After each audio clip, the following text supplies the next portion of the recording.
बिस्मिल्लाहिर्रहमानिर्रहीम।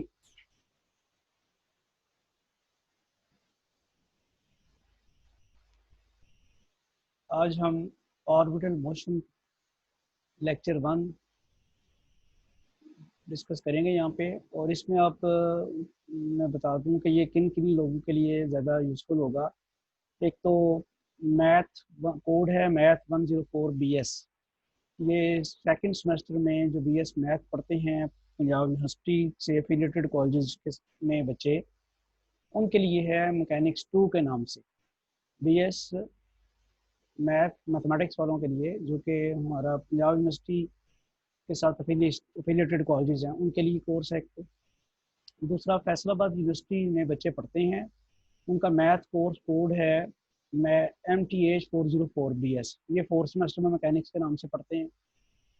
और फिर तीसरे जो हैं वो मैकेनिक्स BA BSc वाले जो बच्चे हैं, उनके लिए भी ये भी वो भी पढ़ते हैं ये वाला टॉपिक ऑर्बिटल मोशन।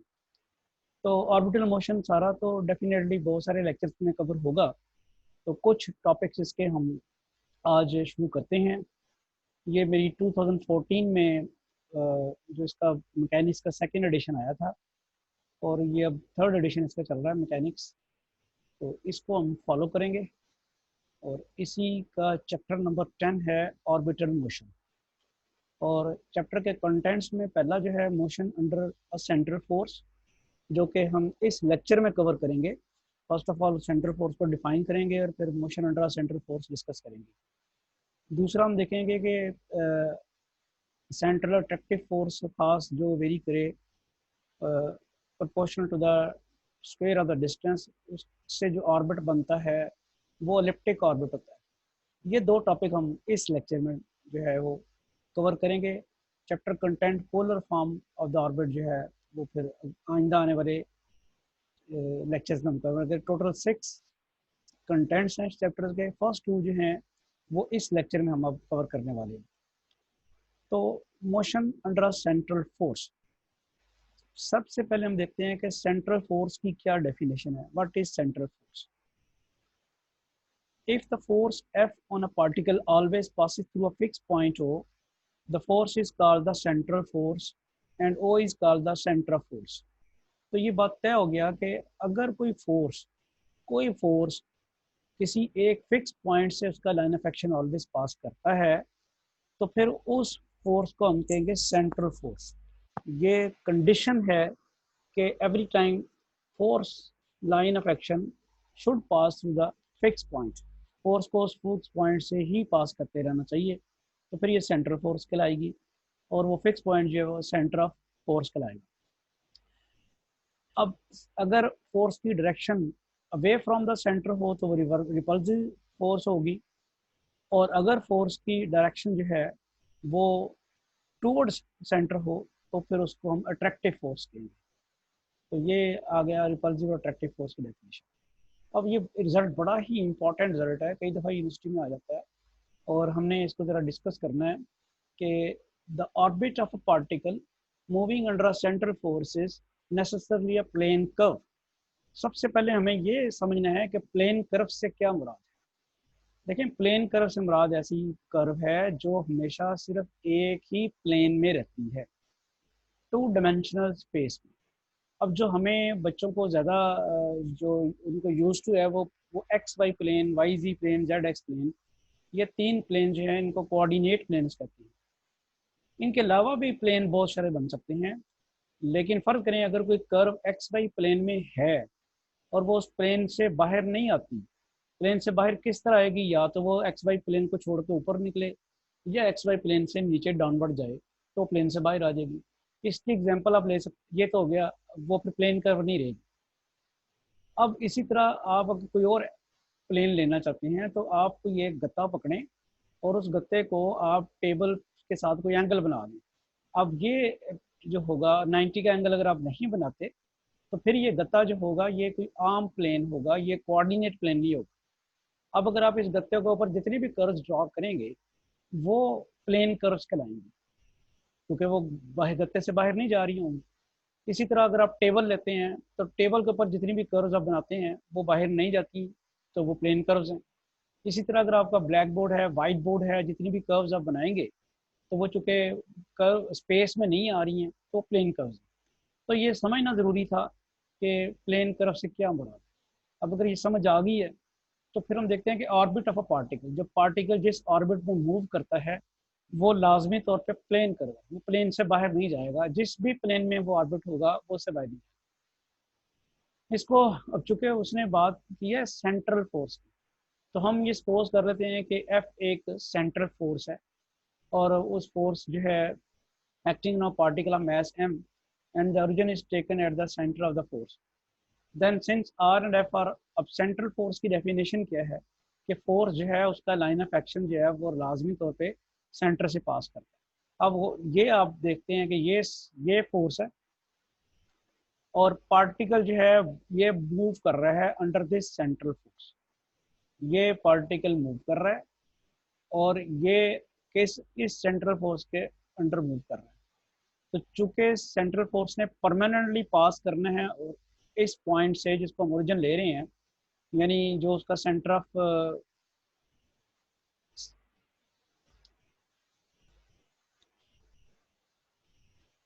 ये ये जब इससे पास करेगा ओरिजिन से, ये एफ फोर्स लाजमी तौर पे इसको पास कराना है। तो फिर जो अपोजिशन वेक्टर भी तो हम आर से ही मेजर करते हैं ना पॉइंट पी का, तो आर क्रॉस एफ जो है वो हमेशा हमारे पास पे जीरो हो जाएगा क्योंकि ये पैरेलल वेक्टर्स हैं।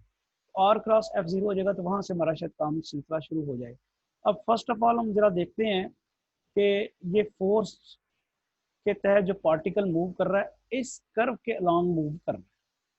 तो लेट्स अज्यूम कि वो पार्टिकल पॉइंट पी के ऊपर है, तो पॉइंट पी के ऊपर पार्टिकल की वेलोसिटी जो है वो उसकी डायरेक्शन ये होगी, आपको सबको पता है कि वेलोसिटी आम जो होती है वो कर्व के अलॉन्ग द टेंजेंट डायरेक्ट करती है। इसकी एग्जांपल आप देखते हैं कि जब आप कभी फर्ज करें गिरा बांध के किसी स्टोन को घुमाते हैं, तो जब कभी गिरा खुल जाती है तो वो स्टोन जो है आप ज़बरदस्ती उसको इस तरह घुमा रहे होते हैं गिरा बांध के सर्कुलर शेप में, लेकिन अगर कहीं फर्ज करें यहाँ पे गिरा खुल जाती है तो स्टोन इधर नहीं जाता बल्कि वो स्ट्रेट में निकल जाता है। तो इससे इंडिकेट होता है कि जो वेलोसिटी की डायरेक्शन है वो लॉन्ग द टेंजेंट है। ये प्रैक्टिकल एग्जांपल आपके सामने आ जाती है, खुद भी कर सकते हैं। तो चूंकि आर और एफ जो हैं दोनों पैरेलल वेक्टर्स हैं, इसलिए पैरेलल वेक्टर्स की क्रॉस प्रोडक्ट पहले हम पढ़ चुके हैं कि जीरो होती है। उसकी रीज़न क्या है कि उनके दरमियान एंगल जीरो होगा और क्रॉस प्रोडक्ट की डेफिनेशन में साइन जीरो जीरो साइन होता है, तो साइन जीरो जीरो होता है, इसलिए आर क्रॉस एफ जो है जीरो होगा। अब आप सबको पता है कि एफ किसके बराबर होती है, डी वी और डी टी जो है वो एक्सेलरेशन, और उसको मैथ से मल्टीप्लाई करें तो वो फोर्स बनती है, Newton second law of motion. F is equal to M A, तो एफ की जगह मैंने यहाँ पे इस एफ की जगह मैंने ये एम ए यानी मैस इंटू एक्सेलरेशन लगा दिया, जो बन गया M D V over D T. ज़रा आगे चलते हैं, तो चूंकि एम तो कांस्टेंट है पार्टिकल की मैस जो है, उसको उठा के मैं राइट साइड पे चूंकि जीरो है तो वो जीरो ओवर एम करेंगे तो वो जीरो ही रह जाएगा, तो हमारे यानी कैंसिल हो जाएगा एम, तो आपके पास रह जाएगा R cross D V over D T. अब जरा आगे चलें, सिमिलर वेक्टर्स की क्रॉस प्रोडक्ट भी जीरो होती है, इसलिए ये वाला जो ऊपर relation R cross D V over D T आया है, इसमें अगर मैं वी क्रॉस वी ऐड भी कर दूं that makes no difference. V cross V को ऐड करने का मीनिंग ये है कि मैं जीरो ऐड कर रहा हूँ, बिकॉज वी क्रॉस वी जो है वो जीरो के इक्वल है। अब आप चलते हैं, आपको पता है कि वेलोसिटी वी जो है वो डी आर और डी टी के बराबर होती है, तो आप इस वी की जगह आपने डी आर और डी टी लगाया, इसकी जगह भी लगा सकते थे हम, लेकिन हम इसकी जगह लगा रहे हैं। तो उसमें उसको प्रूव करने के लिए यहाँ से हम चूँकि कोई एक फार्मूला डेवलप करेंगे, ये मैंने बता दिया कि डी आर और डी टी चूँकि वी के इक्वल है, तो ये फार्मूला बन जाएगा, क्योंकि आर क्रॉस वी की अगर आप डेरिवेटिव लेते हैं तो वो क्या होगा, पहले आप डी आर और डी टी लेंगे जो कि यहाँ पे आया है, वी वैसे के वैसे ही रहेगा, और यानी ये इसका डेरिवेटिव खोलें अगर, तो पहला आएगा डी आर और D T keeping V as it is, ये वी एज इट इज़ रहेगा यहाँ पे, ठीक है। उसके बाद आप देखते हैं कि जब आप ये चूँकि प्रोडक्ट रूल लगना ना, प्रोडक्ट रूल में आपने क्या किया है, आर का डेरिवेटिव ले लिया और वी वैसे रखा है। अगला काम क्या करना है, अगला आपने आर वैसे ही रखना है और वी का डेरिवेटिव लेना है जो कि डी वी और डी टी बन जाना है। तो इस तरह आपके पास ये बन गया डी आर डी और D T R cross V is equal to zero. अब आप आर क्रॉस वी का डेरिवेटिव लेते हैं तो जीरो आता है। तो डेरिवेटिव किस चीज़ का जीरो आया करता है? कांस्टेंट का। तो फिर इसकी अगर हम इंटीग्रेशन करें तो हमारे पास कांस्टेंट आ जाएगा। तो आर क्रॉस वी आ गया कांस्टेंट। यानी अब यहाँ से दो चीज़ें हमें पता चली हैं। अब ये बड़ी ही इंपॉर्टेंट चीज़, और यहाँ ही इसी चीज़ को समझना आपने कि इससे वो कंक्लूड कैसे होगा। देखें, ये आपका वेक्टर आर है और कर्व के ऊपर टेंजेंट वी है, और आर क्रॉस वी वो कह रहा है कांस्टेंट है। आप मुझे ये बताएं कि आर क्रॉस वी वेक्टर बनना कहाँ पे है? वो यहाँ पे बनना ना आउटवर्ड डायरेक्शन। अब मैं इसको ज़रा शो करना मेरे लिए मुश्किल होगा, लेकिन ये आप समझ लें कि ये जो है डायरेक्शन, ये इसको आप ये समझें कि पेपर से बाहर आई है डायरेक्शन। यानी ये आपका बोर्ड है और ये जो डायरेक्शन आई है ये बाहर आ गई। अब ये वेक्टर जो है, ये चूंकि आपको पता है आर क्रॉस वी जो होता है वो normal to R and V होता है। तो जिस प्लेन में आर और वी लाई कर रहे हैं, उस प्लेन पे आप देखते हैं कि ये उसके परपेंडिकुलर होगी, और ये कांस्टेंट है। अब अगर ये कांस्टेंट है तो फिर इसका क्या मतलब है?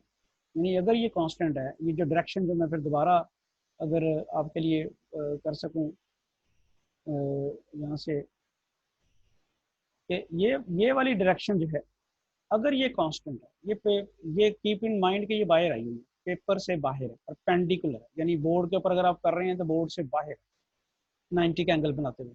अब ये परमानेंट, ये वेक्टर कांस्टेंट है। ये वेक्टर कांस्टेंट कब होता है? जब उसकी मैग्नीट्यूड डायरेक्शन कांस्टेंट हो। इसकी मैग्नीट्यूड भी कांस्टेंट फिक्स्ड है और डायरेक्शन भी फिक्स्ड है। डायरेक्शन फिक्स्ड है तो फिर ये एक ही सूरत में डायरेक्शन फिक्स रह सकती है कि अगर आपकी ये कर्व बोर्ड के अंदर ही रहे। देखें, कर्व अगर बोर्ड से लिफ्ट करेगी, बाहर आने की कोशिश करेगी, तो बोर्ड के ऊपर से बाहर आने की कोशिश करेगी, तो फिर ये नॉर्मल वेक्टर चेंज हो जाएगा। ये नॉर्मल वेक्टर भी उसके परपेंडिकुलर आर क्रॉस वी के परपेंडिकुलर रहने की वजह से ये भी चेंज होगा। तो ये चूंकि चेंज नहीं हो रहा, तो इसका मतलब है इसने बाउंड किया हुआ है जो कर्व है, ये जो पाथ है, ये बोर्ड के अंदर ही रहेगा। बोर्ड के अंदर ही रहने का मतलब क्या है? कि वो प्लेन के अंदर ही रहेगा। तो इससे क्या पता चलता है कि ये एक प्लेन कर्व है। मैं फिर आपको बता दूं कि ये जो चीज़ आई है आर क्रॉस बी इस कांस्टेंट, इससे ये पता चलता है कि जो प्लेन, वो जो कर्व है वो प्लेन कर्व है, और हमने यही साबित करना था। therefore the normal to the plane determined by the radius vector r and the vector velocity vector v which is along the tangent to the orbit has a constant direction. This is possible only in the case of plane curve. ये मैं सारी आपको चीज़ explain अभी कर चुका हूँ कि उस सूरत में ही रहेगी कि अगर वो प्लेन कर्व है, वरना ये रहेगी नहीं। अच्छा, अब हमारा एक और जो टॉपिक हमने यहाँ पे इसी लेक्चर में कवर करना है, elliptic orbit under a central force. तो इससे क्या मतलब है? अब ये एक थ्योरम की फॉर्म में, ये भी पेपर में आ जाता है question. The orbit described under a central attractive force, central attractive force varying directly as the distance. यानी वो फोर्स ऐसी है जो डिस्टेंस के प्रोपोर्शनल है। जैसे जैसे डिस्टेंस चेंज होगा वह बढ़ेगा, वो भी बढ़ेगी, डिस्टेंस कम होगा वो भी कम होगी। तो फोर्स क्या है? सेंट्रल फोर्स जो है वो अट्रैक्टिव फोर्स है, और उसकी जो proportional to the distance from the centre of force, और उसका जो ऑर्बिट बनता है वो कहता है इलिप्टिक ऑर्बिट। अब जरा चलते हैं, जरा कि एक्स वाई प्लेन हम ले लेते हैं। ये तो पता है कि ऑर्बिट प्लेन कर्व है, तो प्लेन कर्व है तो ऑर्बिट प्लेन में लाई करेगा। प्लेन में लाई करेगा तो सबसे आसान तुम्हारे लिए एक्स वाई प्लेन ही रहेगा। तो ये आप देखें कि मैंने सेंट्रल फोर्स जो है अट्रैक्टिव होने की वजह से डायरेक्शन एरो की जो है वो टूवर्ड सेंटर कर दी है। तो टूवर्ड सेंटर डायरेक्शन कर दी, फिगर वही है जो पीछे की थी। अब आप देखते हैं, इसने उसने कहा था कि force is proportional to distance directly varying का ना, प्रोपोर्शनल टू द। तो फिर फोर्स आएगी, एफ आएगा, F is proportional to R, और बल्कि माइनस आर आएगा क्योंकि सेंट्रल फोर्स है। एफ इज प्रोपोर्शनल टू, और उसके बाद आप क्या करते हैं, कांस्टेंट ऑफ प्रोपोर्शनलिटी लगाते हैं, के स्क्वायर। तो के स्क्वायर ना भी लगाएं, के भी लगा दें, कुछ भी लगा दें, इससे फर्क नहीं पड़ता। Where K square is a constant of proportionality and the negative sign is due to the attractive force directed towards origin. अब कार्डियन कोऑर्डिनेट्स अगर आप यूज करते हैं तो ये देखें, फोर्स होती है मास इनटू एक्सेलरेशन। तो वो एक्सेलरेशन कैसे बनता है? डी स्क्वायर एक्स और डी टी स्क्वायर आई प्लस डी स्क्वायर वाई और डी टी स्क्वायर जे। तो के इसलिए नहीं आएगा तो प्लेन कर्व है, अब ये लेफ्ट हैंड साइड पे मैंने जो लगाया है ये एक्सेलेरेशन लगाया है, लगानी मुझे क्या चाहिए थी, फोर्स। तो फोर्स होती है मैस इनटू एक्सेलेरेशन। तो हमने यहाँ पे फोर्स जो है ना मैस पर यूनिट, यानी हमने यहाँ पे ले ली फोर्स पर यूनिट मैस, यानी फोर्स को मैस से डिवाइड कर दिया सिर्फ हमने सिंप्लीफिकेशन करने के लिए। अगर आप ना भी करें तो यहाँ एम लगा के फिर उसको एम को डिवाइड करके इस तरफ ले आएंगे तो वो ऑब्जॉर्व हो जाएगा इसमें के स्क्वेयर में। आप ये समझें कि वो के स्क्वेयर में ऑब्जॉर्व हो गया, यानी के स्क्वेयर अगर आपका यहाँ पे एम पड़ा हुआ था तो वो आपने कर दिया है के, यहाँ पे कुछ और पड़ा हुआ था, फर्ज करें टी स्क्वेयर पड़ा हुआ था, टी स्क्वेयर ओवर एम हो गया तो उसको के स्क्वेयर कह दिया। इस तरह की बात हमने कर दी, इससे ज़रा हमारी कैलकुलेशन आसान हो जाएगी। अब आई जे के ऑप्शंस कंपेयर करते हैं तो X double dot is equal to minus K square X, और उधर से Y double dot is equal to minus K square Y आती है। ये भी सेकंड ऑर्डर डिफरेंशियल इक्वेशन है, एज यू नो। ये हमारे पास जो है सेकंड ऑर्डर डिफरेंशियल इक्वेशन है। ये इसको इस फॉर्म में हम लिख सकेंगे, X double dot plus K square X is equal to zero. और ये भी सेकंड ऑर्डर डिफरेंशियल इक्वेशन है, Y double dot plus K square Y is equal to zero. हम सबको पता है कि सेकंड ऑर्डर डिफरेंशियल इक्वेशन को सॉल्व करने के लिए हम उसकी एक जरूरी इक्वेशन लेते हैं। एक्सिलरी इक्वेशन लेंगे तो वो आ जाएगा D square plus K square is equal to zero, D is equal to plus minus iota K. अगर ये रूल्स हों तो आपको पता है कि सोल्यूशन फिर उसका कॉस साइन की फॉर्म में बनता है। These are second order differential equations and their solutions are, पहले का इसका सोल्यूशन लेंगे तो x is equal to A cos K T plus B sine K T आएगा। दूसरी का सोल्यूशन लेंगे तो x is equal Y is equal to C cos K T plus D sine K T आ जाएगा। अब आप इन इक्वेशंस को री राइट करते हैं तो x और y जो हैं उनको भी आप राइट हैंड साइड पे ले जाके इक्वल टू जीरो कर दें तो आपके पास दो लीनियर इक्वेशंस बन जाएंगी, system of two linear equations बन जाएगा, इक्वेशन नंबर 4 एंड 5। इसको आप डिटर्मिनेंट वाले मेथड से सॉल्व करते हैं for cos K T and sign K T. आपकी मर्जी है अपनी कि आप ऊपर वाली इक्वेशन को साइन के टी से मल्टीप्लाई, बल्कि ऊपर वाली इक्वेशन को डी साइन के टी से मल्टीप्लाई कराएं, नीचे वाली इक्वेशन को सी से मल्टीप्लाई करा के बी साइन के टी से मल्टीप्लाई करा के उसको सब्ट्रैक्ट, यानी ऊपर वाली को आप डी से मल्टीप्लाई करा रहे हैं, नीचे वाली को आप बी से मल्टीप्लाई करा रहे हैं, सब्ट्रैक्ट करें तो आपके पास कॉस के टी की वैल्यू आ जाएगी।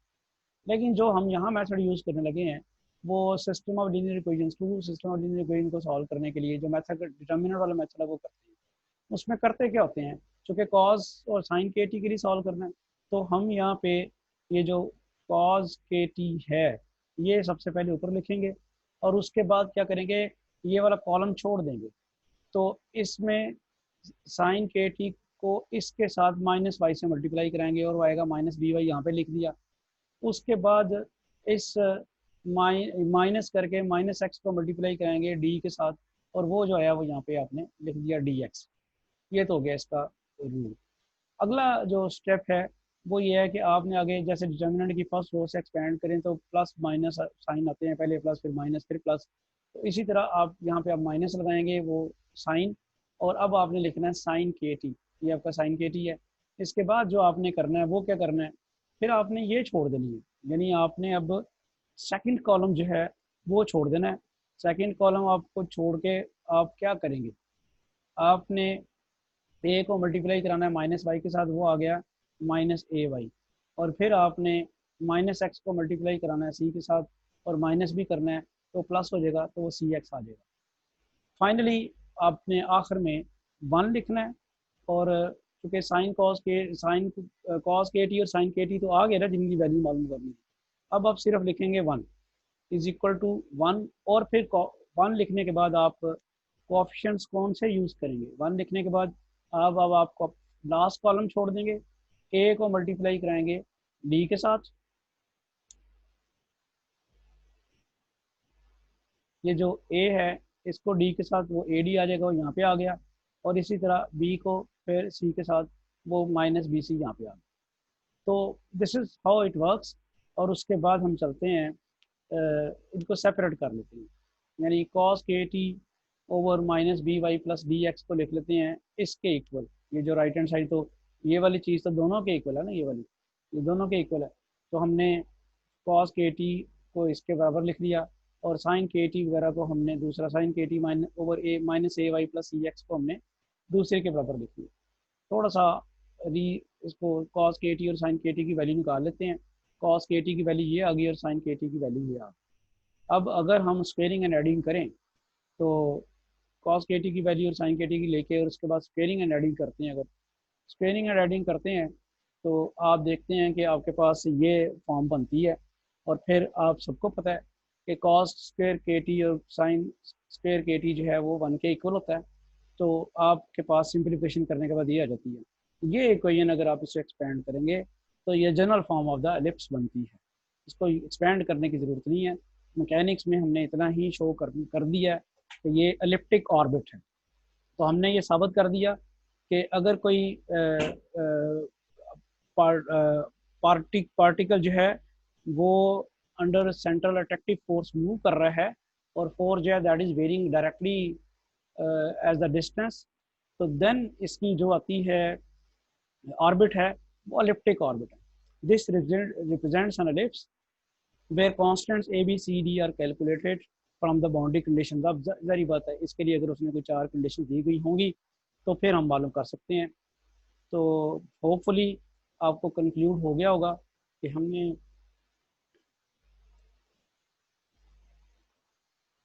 ये साबित कर दिया कि orbit of the particle under an under a central attractive force which is varying directly from the distance which force is proportional to the distance is always an ellipse.